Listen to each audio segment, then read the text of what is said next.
77ാമത് republic ദിനാഘോഷ നിറവിൽ രാജ്യം. ദേശീയ യുദ്ധസ്മാരകത്തിൽ പ്രധാനമന്ത്രി നരേന്ദ്രമോദി പുഷ്പചക്രം അർപ്പിക്കും.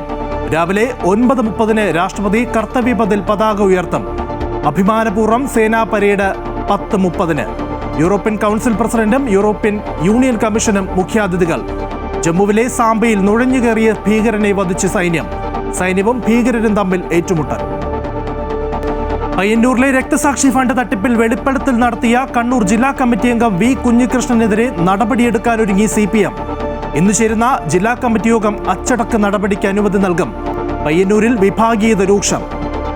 സർക്കാർ മെഡിക്കൽ കോളേജ് ഡോക്ടർമാർ സമരം കടുപ്പിക്കുന്നു. അനുകൂല തീരുമാനം വന്നില്ലെങ്കിൽ ഫെബ്രുവരി 2 മുതൽ OP ബഹിഷ്കരിക്കാൻ തീരുമാനം.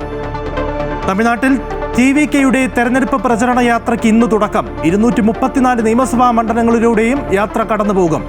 DMK രഹസ്യമായി BJPയെ പിന്തുണയ്ക്കുന്നുവെന്ന് TVK അധ്യക്ഷൻ വിജയ്. കൊല്ലം കൊട്ടാരക്കരയിൽ ബൈക്കുകൾ കൂട്ടിയിടിച്ച് 2 പേർ മരിച്ചു. 2 പേർ ഗുരുതര പരിക്കുകളോടെ സ്വകാര്യ ആശുപത്രിയിൽ. ന്യൂസിലൻഡിനെതിരായ T20 പരമ്പര ഇന്ത്യക്ക്. ഗുവാഹത്തി T20യിൽ കിവീസിനെ 8 വിക്കറ്റിന് തകർത്തു. 3-ാം മത്സരത്തിലും നിറം മങ്ങി സഞ്ജു സാംസൺ.